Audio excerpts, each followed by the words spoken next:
Hello दोस्तों, जैसा कि मैंने पिछली वीडियो में आपको बोला था कि इस पेज पर हम नेशनल हेल्थ प्रोग्राम्स को एक एक करके डिस्कस करेंगे और उससे रिलेटेड जो भी नोट्स होंगे वो भी आपको अवेलेबल कराएंगे।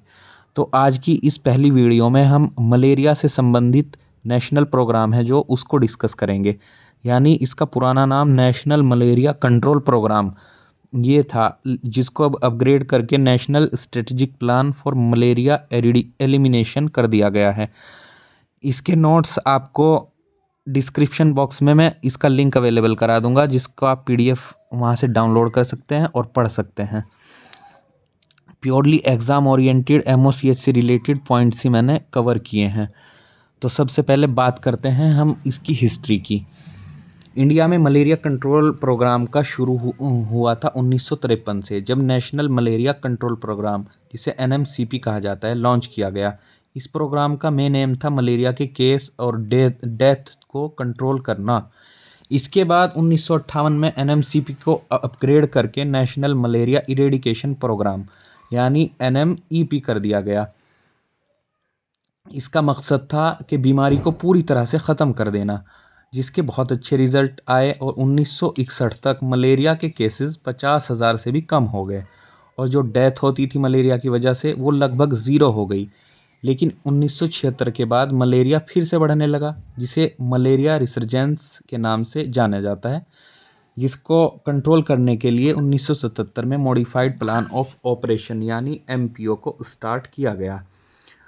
आगे चलकर 1997 में enhance malaria control project start हुआ, जो वर्ल्ड बैंक का सपोर्ट था, जिसको यानी वर्ल्ड बैंक की सपोर्ट से इस प्रोग्राम को शुरू किया गया।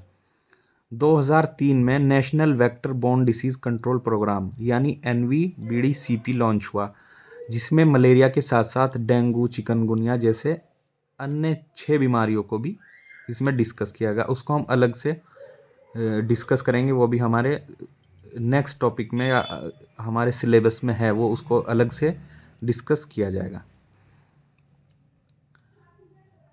अब बात करते हैं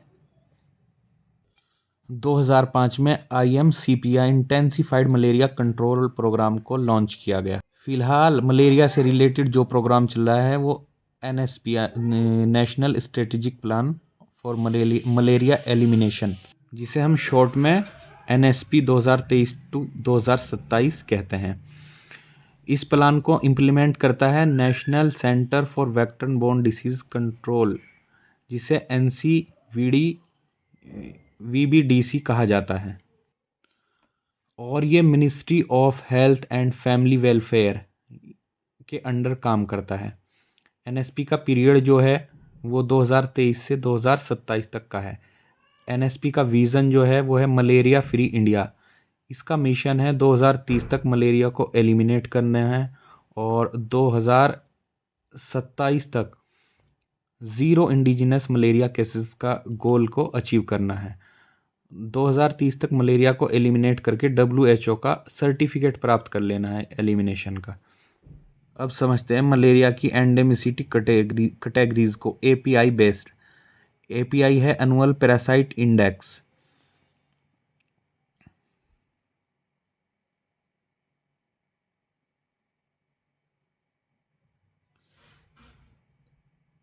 एपीआई यानी एनुअल पैरासाइट इंसिडेंस जो है, उसमें देखा जाता है कि मलेरिया का इंसिडेंस रेट क्या है।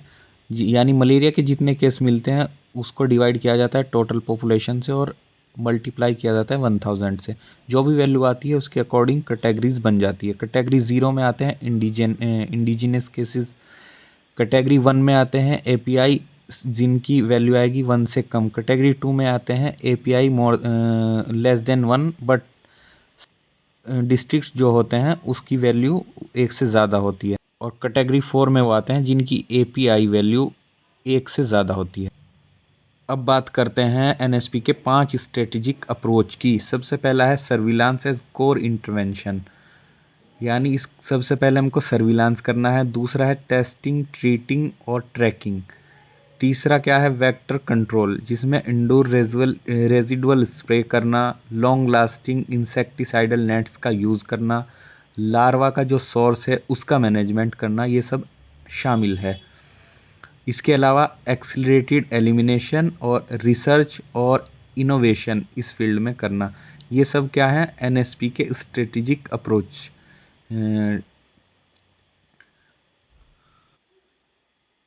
इसमें सर्विलांस बहुत इंपॉर्टेंट है, इसीलिए हमको एक लाइन याद रखनी चाहिए कि surveillance is the backbone of malaria elimination. अब बात करते हैं, बहुत ही फेवरेट एग्ज़ाम टॉपिक है जिसमें 137 की स्ट्रेटजी जिसको कहा जाता है। इसका मतलब क्या है, डे 1 पे जो है केस की रिपोर्टिंग होनी होती है।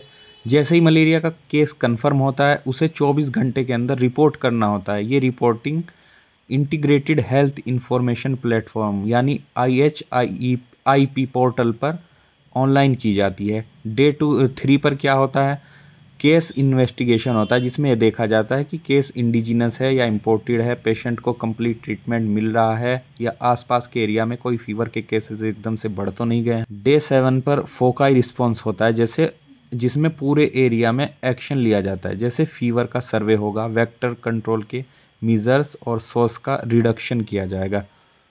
बात करते हैं मलेरिया के केस के क्लासिफिकेशन की। लोकल ट्रांसमिशन से होने वाले केस को इंडिजिनस केस कहते हैं। बाहरी एरिया से आए इन्फेक्शन को इम्पोर्टेड केस कहा जाता है। इम्पोर्टेड केस से लिंक लोकल केस को इंड्यूस्ड केस कहते हैं। प्लाज्मोडियम वाइवेक्स या प्लाज्मोडियम ओवेल में हाइपोजोइट्स की वजह से होने वाले केस को रिलैप्स केस कहते हैं और इनकम्प्लीट ट्रीटमेंट की वजह से होने वाले केस को रिकर्डेंस कहा जाता है और ब्लड ट्रांसफ्यूजन की वजह से होने वाले मलेरिया को इंड्यूस्ड केस कहा जाता है। मलेरिया से रिलेटेड इम्पोर्टेंट इंडिकेटर्स की बात करें तो API यानी एनुअल ब्लड एग्जामिनेशन रेट, इसको ABER के नाम से जाना जाता है। SPR यानी स्लाइड पॉजिटिविटी रेट, इसको SPR के नाम से जाना जाएगा। और TPR टेस्ट पॉजिटिविटी रेट, इसको TPR के नाम से जाना जाएगा। इनकी PF परसेंट यानी प्लाज्मोडियम फैल्सीपेरम के जितने परसेंटेज होंगे उसको PF परसेंट के नाम से इंडिकेट किया जाएगा। अंत में कुछ क्विक फैक्ट्स को याद रखिए जो एग्ज़ाम से बहुत ही इम्पोर्टेंट हैं। 2017 से 2022 के बीच में मलेरिया के केसेस में 79% की कमी आई है। डेथ जो है 57% की रिडक्शन हुई है डेथ में। 128 डिस्ट्रिक्ट जो हैं ज़ीरो इंडिजिनस केस को अचीव कर चुके हैं।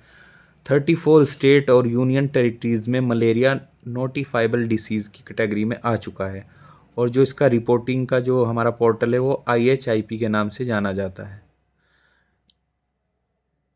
आज की वीडियो में बस इतना ही और अब हमारा ये टॉपिक ख़त्म हुआ। इससे रिलेटेड जो भी MCQ होंगे वो नेक्स्ट वीडियो में हम डिस्कस करेंगे। अब हमारे चैनल को लाइक, सब्सक्राइब और शेयर कर दीजिए और नेक्स्ट वीडियो के लिए हमारे साथ बने रहिए। Thank you.